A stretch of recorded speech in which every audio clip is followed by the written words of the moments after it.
blood pressure creeping up? Does your heart beat too fast? Are you or your doctor concerned about your health?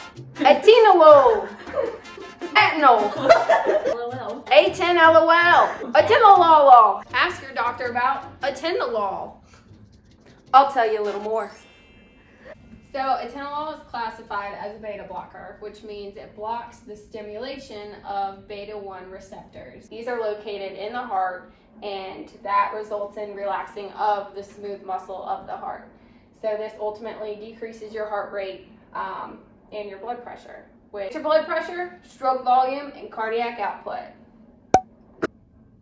Alright, so now we're going to talk about the therapeutic regimen for atenolol.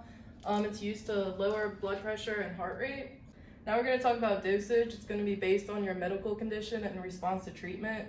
For anti-anginal, it's going to be 50 milligrams once a day. For anti-hypertensive, it's going to be 25 to 50 milligrams once a day. And for renal impairment, it's going to be 15 to 35 milliliters per minute. And you don't want to go over 50 milligrams in a day. And this is going to be something that you're going to take 1 to 2 weeks before you can get the full effect. Your indications for atenolol, which is basically the people it's recommended that you don't take it with. People who have a history of heart failure, pulmonary edema, cardiogenic shock, which is where your heart can't pump enough blood, bradycardia, which is slow heart rate, and then heart block. Okay, so the side effects of atenolol are bradycardia, depression, impotence,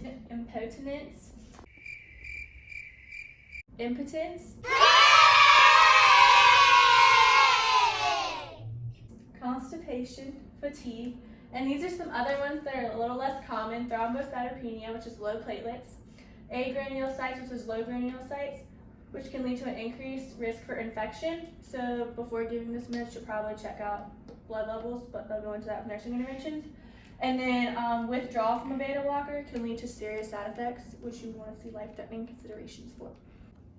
All right, so for our nursing interventions for atenolol, we have monitor intake and output daily. You want to take daily weights. You're going to assess the patient for heart failure. You also want to monitor their blood pressure, the ECG, and their pulse.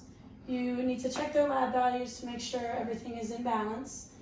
You should assess frequency and characteristics of angina. You also monitor for signs and symptoms of toxicity such as bradycardia, dyspnea, dizziness, or fainting. And very important to take their apical pulse before you start administering the drug. And then lastly, do not give this to asthmatic patients.